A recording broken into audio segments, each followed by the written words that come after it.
আপনি কি জানেন যে আপনার স্ট্রেস আপনাকে বাধ্য করবে হাই রিস্ক ডিসিশনস নিতে? এমআইটি নিউরোসায়েন্টিস্টরা একটা স্টাডিতে ডিসকভার করেছিল যে আপনার যদি ক্রনিক স্ট্রেস থাকে তাহলে কিন্তু আপনার ডিসিশনস মেকিং ড্রাস্টিক্যালি এফেক্টেড হবে। আরেকটা স্টাডিতে এইটা ডিসকভার হয়েছিল যে দুইজনের মধ্যে একজন পিএইচডি স্টুডেন্ট সবসময় কোনো না কোনো কারণে স্ট্রেসড আউট থাকবে বা তাদের কোনো না কোনো সাইকোলজিক্যাল ডিসঅর্ডার হবে। পিএইচডি জার্নির একটা বড় অংশ হচ্ছে স্ট্রেস। তাই সেই পিএইচডি স্ট্রেস আপনি কিভাবে হ্যান্ডেল করবেন, ম্যানেজ করবেন সেটা জানাটা আপনার জন্য ইম্পর্ট্যান্ট। প্রথমেই জানবো স্ট্রেস আসলে কি। এটা বেসিক্যালি একটা ফিলিং অফ টেনশন যেটা আমাদের শরীরে ইমোশনালি অ্যান্ড ফিজিক্যালি এক্সপ্রেসড হয়। একটা সময় ছিল যখন স্ট্রেস মানুষ চিনত শুধু ম্যাটেরিয়ালসের মধ্যে, যেমন কি রাবার বা স্টিল। এইসব ম্যাটেরিয়ালসে যেই টেনশন বা স্ট্রেন কাজ করে সেটাকেই বলা হতো স্ট্রেস, বা যেটা আমরা ফিজিক্সে পড়ে আসছি। এটা যে মানুষের মধ্যেও হয় এই জিনিসটা একটা ডক্টর বের করেছিলেন। He is known as the father of stress, doctor Hans Selye. উনি দেখেছেন ওনার পেশেন্টসদের মধ্যে একটা টেনশন কাজ করছে, এক রকমের টেনশন কাজ করছে ওনাদের শরীরে, যেটা এক্সপ্রেসড হচ্ছে। ওনার পেশেন্টসকে যে ট্রিটমেন্টটি দেওয়া হচ্ছিল না কেন, তারপরও তাদের মধ্যে একটা স্ট্রেস কাজ করছিল, কারণ তারা they are going through a phase, একটা খারাপ ফেজ, মানে তারা অসুস্থ ছিল, যার কারণে তাদের মধ্যে একটা টেনশন কাজ করছিল। সেটা নিয়েই সে আস্তে আস্তে স্টাডি করা শুরু করলো, আর সেটা নিয়ে পরবর্তীতে নানান রকম এক্সপেরিমেন্ট করে সে প্রমাণ করলো যে মানুষের মধ্যেও একটা জিনিস ঘটে, সেটা হচ্ছে স্ট্রেস, যেটা কিনা আমাদের শরীরের জন্য ক্ষতিকর যদি এটা অনেক লং টার্মের জন্য হয়। এখন আসছি টাইপস অফ স্ট্রেস। স্ট্রেস সাধারণত দুই ধরনের হয়, অ্যাকিউট স্ট্রেস আর ক্রনিক স্ট্রেস। অ্যাকিউট স্ট্রেস হচ্ছে যেটা আপনার শর্ট পিরিয়ড অফ টাইমের জন্য থাকবে, আর সেটা ওই শর্ট পিরিয়ড অফ টাইমে অনেক হাই পিক লেভেলে থাকবে। এটাকে পজিটিভ স্ট্রেসও বলা হয়। তার কারণটা হচ্ছে এটা আসলে আপনার জন্য ভালো। আমাদের বডি যখন স্ট্রেস প্রডিউস করে থাকে, এটা আসলে পারপাসটা হচ্ছে ভালো, যেন আমরা কোনো ডেঞ্জারাস সিচুয়েশন ঠিকভাবে হ্যান্ডেল করি, বা আমাদের শরীরকে বা আমাদের ইমোশনসকে, আমাদের ব্রেনকে কোনো একটা হার্মফুল সিচুয়েশন থেকে বের করে আনতে পারি। কিন্তু অনেক সময় আমাদের শরীর ভুল করে হার্মফুল সিচুয়েশনকে রেকগনাইজ করতে। কোনো একটা সিচুয়েশন হয়তো বা আমাদের জন্য ওই রকম হার্মফুল না, কিন্তু সেইটাকে আমাদের ব্রেন হার্মফুল হিসাবে রেকগনাইজ করে, আর সেটা কিন্তু দোষ আমাদের নিজেদেরই। কারণ একটা সময় যখন আমাদের স্ট্রেস হচ্ছিল সেটা আমরা স্মুথলি হ্যান্ডেল করিনি, আর যখন ওই স্ট্রেসটা লঙ্গার পিরিয়ড অফ টাইমের জন্য থাকে সেটাকে বলা হয় ক্রনিক স্ট্রেস। আর সেটা পিক লেভেলে না থাকলেও স্ট্রেসটা সারাক্ষণই থাকে, মানে কনস্ট্যান্টলি সেটা থাকে, আর সেটাকে নেগেটিভ স্ট্রেসও বলা হয়। তার কারণটা হচ্ছে সেটা আপনার জন্য ক্ষতিকারক। অ্যাকিউট স্ট্রেসের মধ্যে যেরকম পড়বে যে আপনি যখন বাসা চেঞ্জ করেন, বাসা চেঞ্জ করার সময় আপনার অনেক রেসপন্সিবিলিটিস থাকে, আপনার সব দিকে অ্যালার্ট থাকতে হয়, আর সেই কারণে স্ট্রেস যখন আপনার মধ্যে থাকে, মানে ওই সময়টাই যখন আপনার মধ্যে কাজ করে, তখন কিন্তু সেটা আপনার জন্য ভালো, কারণ আপনাকে অ্যালার্ট থাকতে সাহায্য করছে। আপনি সবসময় চোখ রাখতে পারবেন চারিদিকে যে কিভাবে হচ্ছে বা না হচ্ছে, সব ঠিক মতো হচ্ছে কি না, এইসব দেখার জন্য। ঠিক তেমনভাবে ক্রনিক স্ট্রেসের একটা এক্সাম্পল হচ্ছে যদি আপনার ম্যারেজ আনহ্যাপি থাকে।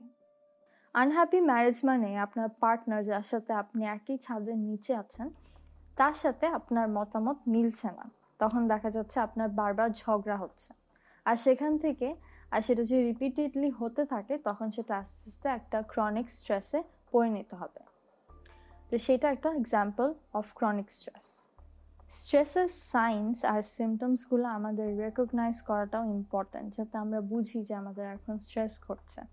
সেটা হয়তো বা আপনি যখন স্ট্রেস ঘটে তখন নাও বুঝতে পারেন, কিন্তু পরে আপনি যে বুঝবেন যে এটা স্ট্রেসের কারণে হচ্ছিল। যে স্ট্রেসটা মানে ফিজিক্যাল আর ইমোশনালি এক্সপ্রেস হয়, যে টেনশনটা, সেইটারই কিছু সিমটমস ক্রিয়েট হয় আমাদের শরীরে। যেমনটা হচ্ছে ফিজিক্যালি আপনি দেখবেন যে আপনার হেডেক হচ্ছে, বা মাসেলে শরীরে পেইন হচ্ছে, আপনার হার্টবিট বেড়ে গেছে, তারপর মাসেল স্টিফনেসও আসছে, আপনি শক্ত হয়ে গেছেন, তারপর হচ্ছে আর ডাইজেস্টিভ ইস্যু থাকতে পারে। এটা খেয়াল করবেন যে আপনি যখন এক্সামের সময়, আপনি না হলেও মেবি আপনার পরিচিত কেউ না কেউ থাকে, এটা একটা কমন জিনিস যে ডাইজেস্টিভ ইস্যু দেখা যাচ্ছে এক্সামের সময়। আর সেটা কিন্তু পেট খারাপ হওয়ার কারণে না, সেটাতে আসতেছে একটু স্ট্রেস থেকে। তারপর আসছি ইমোশনাল সিমটমস। ইমোশনালি যখন স্ট্রেস এক্সপ্রেসড হয় তখন আপনি ফ্রাস্ট্রেটেড ফিল করেন, আপনি একটু ইরিটেটেড থাকেন, তারপর আপনি মুডি থাকেন, আপনি your not good to talk to, আপনি খুব ভালো মতো কথা বলেন না, হয়তো বা বেশি রাগারাগিও করতে পারেন। তারপর আপনার মনে হতে পারে যে আপনার যেই সিচুয়েশনে আপনি আছেন সেটা আপনার কন্ট্রোলে নাই, ইউ লুজিং কন্ট্রোল। তারপর লো সেলফ স্টিম ফিল করতে পারেন, মানে আপনি যখন স্ট্রেস আউট থাকেন তখন কিন্তু আপনার কনফিডেন্স লেভেল একটু হলেও কমে যায়, আপনি নিজেকে ডাউট করতে থাকেন। আর এটা তো সবার জানাই কথা যে যখন আমরা স্ট্রেস থাকি তখন কিন্তু আমরা রিল্যাক্স হতে পারি না, কারণ হচ্ছে আমাদের মাইন্ড হচ্ছে খুব লাউডলি কথা বলতে থাকে। আমাদের মাইন্ডের মধ্যে as if there is a noise itself. Cognitive মানে হচ্ছে মেন্টাল প্রসেসিং, যে অ্যাকশনটা হয় আমাদের ব্রেনের মধ্যে সেটাকে কগনিটিভ বলা হয়। বা কগনিটিভ সায়েন্স মানে আমরা স্ট্রেস থাকা অবস্থায় আমরা মেন্টালি কি ডিসিশন নিচ্ছি বা মেন্টালি যে অ্যাকশনসগুলো নিচ্ছি সেগুলো কি। যেমনটা হচ্ছে আমরা কনস্ট্যান্টলি ওয়ারি করতে থাকি, যেটা হয়তো বা করার কোনো দরকার পড়ে না, কিন্তু তারপরেও আমরা নিজের অজান্তে সাবকনশিয়াসলি চিন্তা করতে থাকি। তারপর বারবার এক চিন্তা থেকে আরেক চিন্তায় যায়। অনেক সময় হয় না যে আমরা যখন স্ট্রেসড আউট থাকি তখন দেখা যায় যে একটা সিম্পল জিনিসকে আমরা দেখছি অনেক ডেঞ্জারাসভাবে, আমরা একটুতেই ভয় পেয়ে যাই। ফরগেটফুলনেস, ডিসঅর্গানাইজেশন, এগুলো তো আছে যে আমরা ভুলে যাই, আমাদের ছোটোখাটো জিনিস দেখা যায় মনে পড়ছে না। তারপর হচ্ছে আমাদের ফোকাস কমে যায়। আর পুয়ার জাজমেন্টের কথা তো আমি শুরুতেই বললাম যে আমাদের যখন স্ট্রেস থাকে, স্পেশালি ক্রনিক স্ট্রেস, তখন কিন্তু আমাদের ডিসিশনসগুলোর উপর একটা ড্রামাটিক এফেক্ট পড়ে। আর আরও অনেক কিছু সাইন্স আছে, যেমনটা হচ্ছে যে আপনি হয়তো বা একটা সিচুয়েশন খুব একটা খারাপ না, কিন্তু আপনি সেটাকে নেগেটিভ হিসাবেই দেখছেন। তারপর হচ্ছে বিহেভিয়ারাল সায়েন্স, আপনার আচরণে স্ট্রেস এক্সপ্রেসড হয়।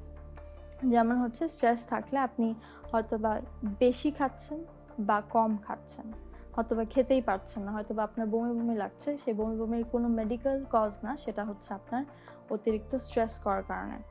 তারপর হচ্ছে প্রোক্রাস্টিনেশন, মানে হচ্ছে আপনি কাজ পিছিয়ে দেওয়া, মানে আপনার একটা কাজ পড়ে আছে কিন্তু আপনি সেটা করছেন না, আপনি ভাবছেন যে পরে করব, এখন করতে ইচ্ছা করছে না, সেটাও কিন্তু হয় প্রোক্রাস্টিনেট মানে স্ট্রেস আউট থাকলে। কিন্তু বেসিক্যালি আপনার স্ট্রেস হওয়ার পারপাসটা হচ্ছে যাতে আপনি ঠিক মতো কাজ করেন, ভালো মতো কাজ করেন। কিন্তু যখন সেটা ক্রনিক স্ট্রেস হয়ে যায় তখন কিন্তু সেই উল্টা রেজাল্টটা দেয়, উল্টা অ্যাকশন আপনার বডি করে, সেটা হচ্ছে প্রোক্রাস্টিনেট। তারপর আরও যদি খারাপ দিকে যায় তখন দেখা যায় আপনি ডিপেন্ডেন্ট হয়ে পড়ছেন ড্রাগসের উপর বা অ্যালকোহল বা সিগারেটসের উপর। আমাদের দেশে মোস্টলি সিগারেটের উপর ডিপেন্ডেন্ট হয়ে যায়। ইভেনচুয়ালি আমাদের শরীরটা কিন্তু রেগে যায় যখন আমরা বারবার স্ট্রেস নিতে থাকি, বা ভালো মতো একবার স্ট্রেস বা একবার বা দুইবার বা তিনবার আমরা ঠিকমতো হ্যান্ডেল করি না, তখন আস্তে আস্তে সেটা ক্রনিক হয়ে যায়। আর ক্রনিক হয়ে যাওয়ার পর আমাদের শরীর রেগে যায় বা আমাদের শরীরের উপর সেটা একটা বড় আকারে ইম্প্যাক্ট ফেলে। মানে যখন আমাদের স্ট্রেস কম থাকে তখনই যদি আমরা স্ট্রেসকে হ্যান্ডেল না করে ফেলি তখন সেটা কিন্তু একটু একটু করে বাড়তে বাড়তে এক পর্যায়ে সেটার ইম্প্যাক্টটা অনেক বড় হয়। আর তখন আমাদের ফিজিক্যাল ডিজিজ হওয়া শুরু করে। যেমন হচ্ছে আমাদের ইমিউন সিস্টেমের স্ট্রেংথ কমে যাওয়ার কারণে আমাদের শরীরের মধ্যে নানান রকম ইনফেকশন ক্রিয়েট হয়। তারপর ইমিউন সিস্টেমের ইনফেকশন তো আছেই, সেটার পাশাপাশি হয় আমাদের হার্ট ডিজিজ, হার্ট অ্যাটাক হয় মানুষের, আর অন্য রকমের হার্টের প্রবলেমও দেখা যায়।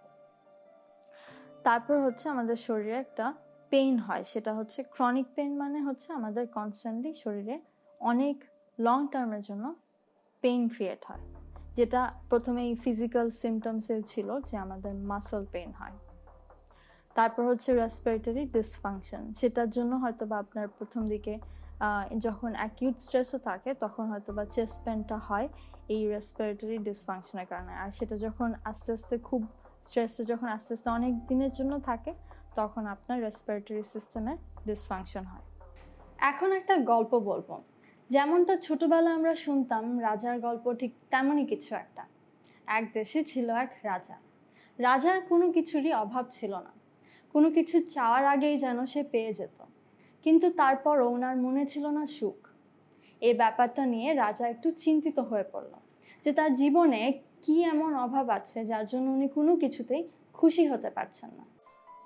একদিন উনি খেয়াল করলেন যে ওনার এক কর্মচারী খুব খুশি মনে গান গেতে গেতে কাজ করছে।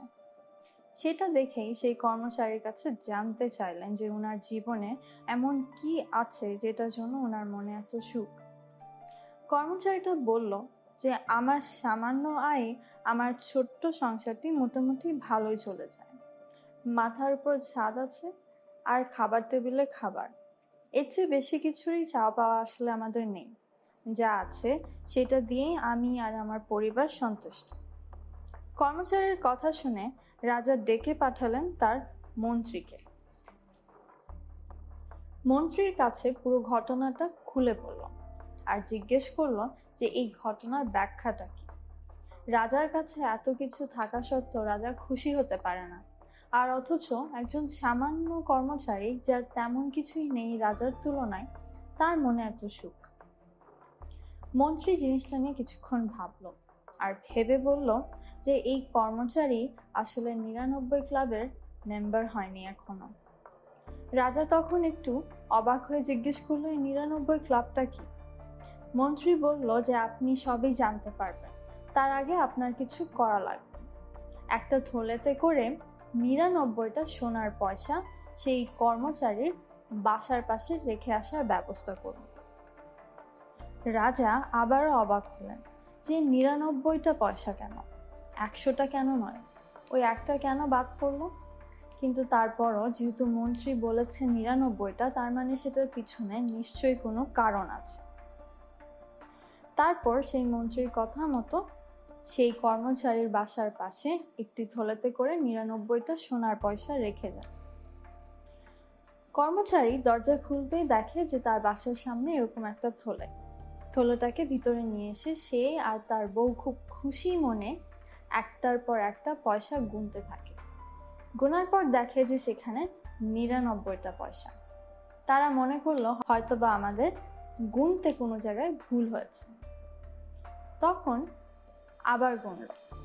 আবার গোনার পর সেই একই 99টা পয়সা। তখন মনে করলো যে হয়তোবা সেই একটা পয়সা কোথাও এক জায়গায় পড়ে গেছে। সারা রাত ধরে সেই কর্মচারী আর তার বউ সে একটা পয়সা খুঁজতে লাগলো, বাসার ভেতরে বাসার বাইরে, যেখানে যেখানে চোখ যায় সব জায়গায় তারা খুঁজলো, কিন্তু কোথাও পেল না সেই একটা পয়সা। তারপর হতাশ হয়ে কর্মচারীটা সিদ্ধান্ত নিল যে তার সেই একটা পয়সা চাই, তাহলে তো 100টা হয়ে যাবে। আর সেই জন্য তার যদি খাটাখাটনি করে সে একটা পয়সা আর্ন করতে হয় বা আয় করতে হয়, আর সেই জন্যে যদি খাটাখাটনি করে তার এই একটা পয়সা আয় করতে হয়, তবে তাই করবে। এই জন্য সে ঠিক করলো যে পরের দিন থেকে সে বেশি করে কাজ করবে, যাতে খুব তাড়াতাড়ি তার কাছে সে একটা সোনার পয়সা চলে আসতে পারে। পরের দিন সকালে উঠেই সে চলে গেল কাজে। আর তখন রাজা তাকে দেখতে পেল, দেখে খুব অবাক হলো। পরের দিন সকালে উঠে সে খুব খিটখিটে মেজাজ নিয়ে থাকলো। তার বউ বাচ্চার সাথে সে খুব একটা ভালো ব্যবহার করলো না, কারণ সে জানে এখন তার বেশি করে কাজ করতে হবে। তারপর সে চলে গেল কাজ করতে।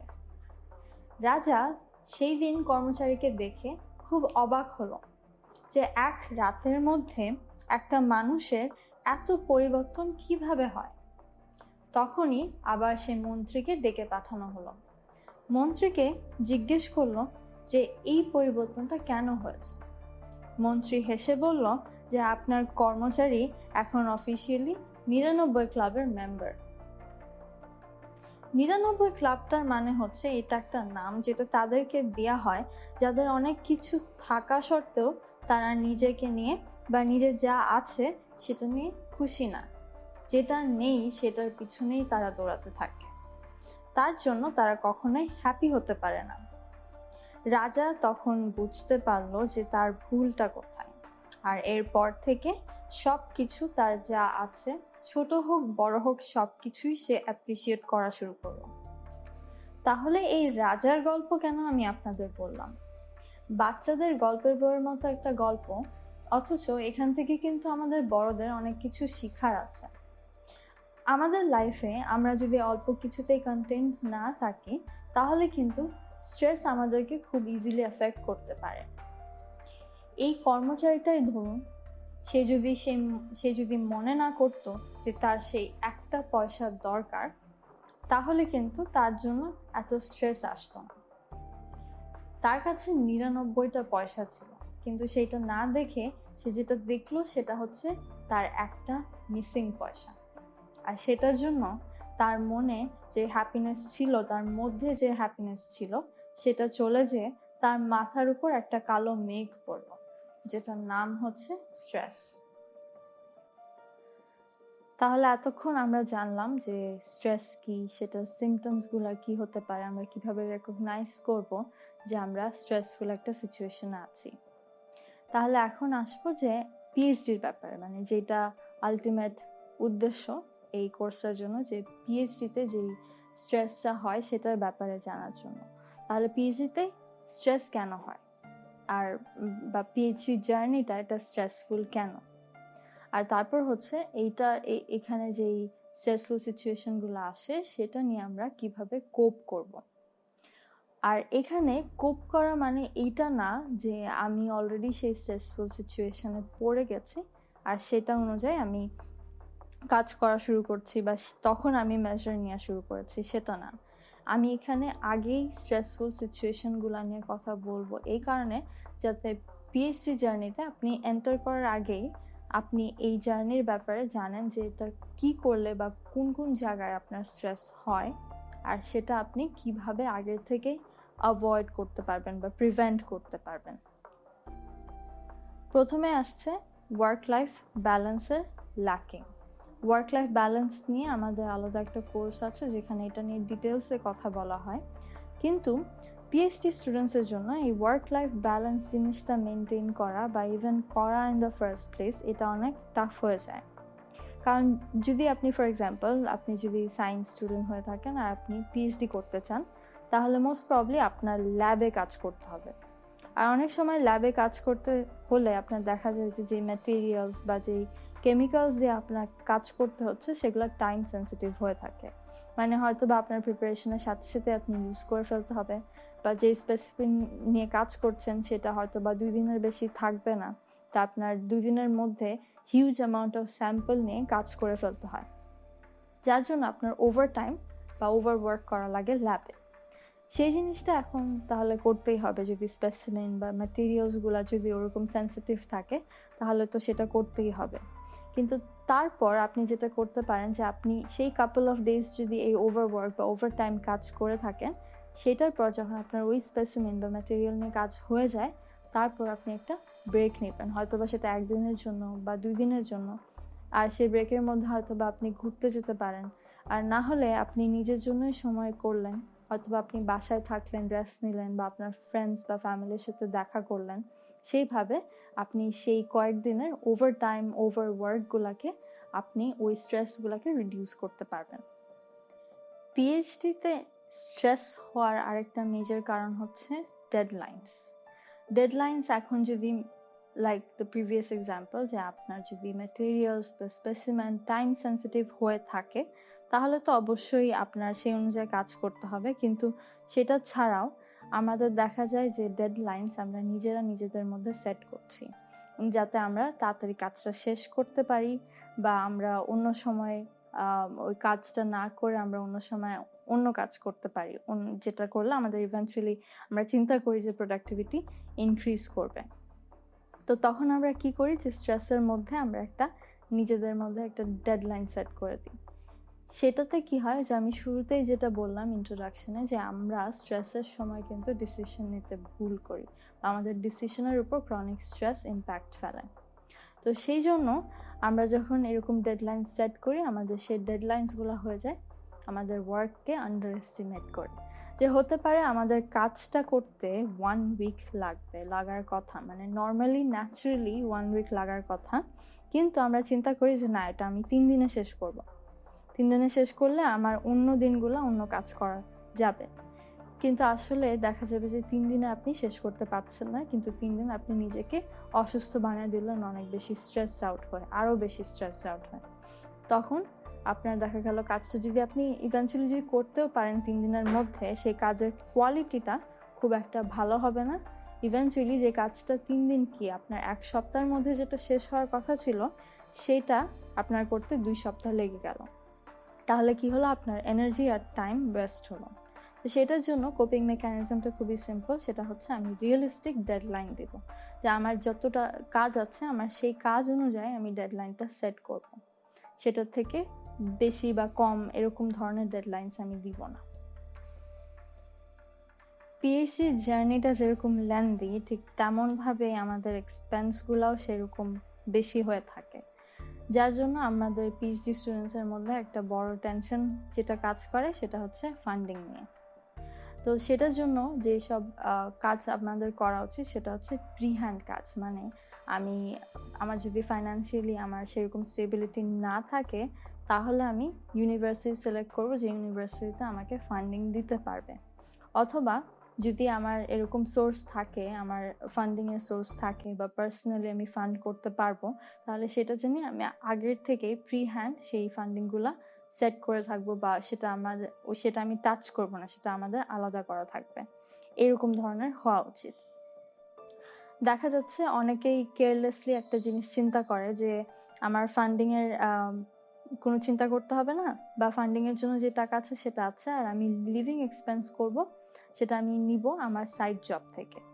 সাইড জব করা গেলেও এই জিনিসটা পিএইচডির সময় করা কিন্তু আর আমার খুব একটা লাভের না, কারণ হচ্ছে সেটা ইভেন্চুয়ালি আমার স্টাডি ফোকাসকে নষ্ট করবে, আমার স্টাডির উপর ইম্প্যাক্ট ফেলবে। আর যেই কারণে আমি পিএইচডি করছি একটা ভালো রেজাল্ট করার জন্য, এত কষ্ট করে পিএইচডি করব, সেটা কিন্তু আর হবে না। তখন দেখা গেল যে আমার the whole point of doing PhD এইটা রিউইন হয়ে গেল। সে কারণে আগের থেকেই পিএইচডির ফাইন্যান্সগুলো সেটা আমাদের ম্যানেজ করতে হবে। পিএইচডির সময় এই কারণেও আমাদের স্ট্রেস হয় যে আমরা একা কাজ করি। আমরা কিন্তু পিএইচডির সময়, সেটা আপনি সায়েন্স স্টুডেন্টই হোক বা যে স্টুডেন্টই হন, আপনার হচ্ছে পিএইচডির সময় কাজ কিন্তু অনেকটা একা করতে হবে। হ্যাঁ, আপনার সুপারভাইজার নিশ্চয়ই থাকবে, সে আপনাকে হেল্প করবে, কিন্তু সে তো আপনার কাজ করে দেবে না। সে আপনাকে অ্যাডভাইস দিবে, সাজেশন দেবে, আপনি তার কাছে আরও অন্যরকম থিওরিটিক্যাল হেল্প পাবেন। কিন্তু প্র্যাকটিক্যাল কাজ কিন্তু আপনার একাই করতে হবে, আর সেটার জন্য অনেক সময় আপনি একা হয়ে পড়তে পারেন। দেখা যাবে মেজরিটি অফ দ্য টাইম আপনি একাই আছেন। আবার হবে কি, এই ক্ষেত্রে আমাদের ফ্যামিলি বা ফ্রেন্ডস, তারা যেহেতু আমাদের সাথে এই সেম জার্নি শেয়ার করছে না, তারা দেখা যায় এটা নিয়ে খুব একটা বুঝতেছে না, তাদের খুব একটা আন্ডারস্ট্যান্ডিং কাজ করছে না। তখন আমরা একটু লোনলি হয়ে পড়ি, আমাদের একটা ফিলিং অফ আইসোলেশন কাজ করে। সেটার জন্য সেখান থেকে বেসিক্যালি স্ট্রেস আসে। আর সেটার জন্য কোপিং মেকানিজম হচ্ছে আমরা ইউনিভার্সিটির ক্লাবগুলোতে জয়েন করতে পারবো, আমরা কনফারেন্সে পার্টিসিপেট করতে পারবো, যেটা কিনা আমাদের পড়াশোনার জন্য অ্যাকচুয়ালি খুব হেল্পফুল। আর তারপর আমরা অন্য নেটওয়ার্কিং অ্যাক্টিভিটিস দেখতে পারবো, যেখান থেকে আমরা একই মানুষ, মানে আমাদের একই জার্নির মানুষের খোঁজ পাবো, যাদের সাথে হয়তো বা আমাদের জিনিসগুলো শেয়ার করলে, বা যাদের সাথে আমি থাকলে আই উডন্ট ফিল অ্যালোন, মানে আমার মতোই আরও অনেকজন আছে, সেটা আমি বুঝতে পারবো।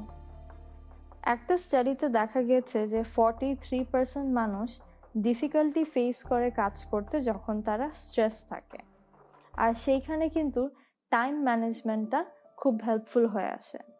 পিএইচডির সময় আমাদের একটা খুব সেটা পিএইচডি শুধু না, অন্য কাজেও হয়, অন্য পড়াশোনার একাডেমিক বা অন্য অফিসিয়াল কাজেও হয়, সেটা হচ্ছে আমাদের অনেক বেশি কাজ থাকে বা অনেক বেশি পড়াশোনা থাকে, কিন্তু সময় থাকে খুব কম কমপ্লিট করার জন্য। আর তখন টাইম ম্যানেজমেন্ট আমাদের সবচেয়ে best way to get through that. Time manage এখন আপনি যদি করেন তাহলে আপনি একটা ডিরেকশন পাবেন যে কখন আপনার কি করা উচিত, আর সেইভাবে এনভায়রনমেন্টটাকে আপনি নিজের কন্ট্রোলে আনতে পারবেন। টাইম ম্যানেজ যদি আপনি করেন তাহলে দেখা যাবে যে আপনি প্রোক্রাস্টিনেটও কম করছেন, কারণ আপনার কাছে যেসব আপনি টাইম ম্যানেজ মানে আপনি অলরেডি প্ল্যানিং করেছেন যে আপনার কখন কি করা দরকার, আপনি এই হিসাবে প্ল্যানিং করেছেন যে আপনার ইম্পর্টেন্ট সবচেয়ে কোনটা সেটা আগে করবেন, তারপর আস্তে আস্তে ইম্পর্টেন্স অনুযায়ী তারপর আপনি আগাবেন। তো সেই আরও অনেক রকম ওয়েজ আছে যেভাবে আপনি টাইম ম্যানেজ করতে পারবেন, আর সেটা করলে দেখা যাবে আপনার কাজটা হয়ে যাচ্ছে, আপনি প্রোক্রাস্টিনেট করছেন না। তারপর আপনার সব ইনফরমেশনগুলা বা আপনার কাজগুলা আরও অর্গানাইজডলি আপনার মাথার মধ্যে থাকবে, আর সেটা অর্গানাইজডলি থাকলে আপনার স্ট্রেসটা কম থাকবে।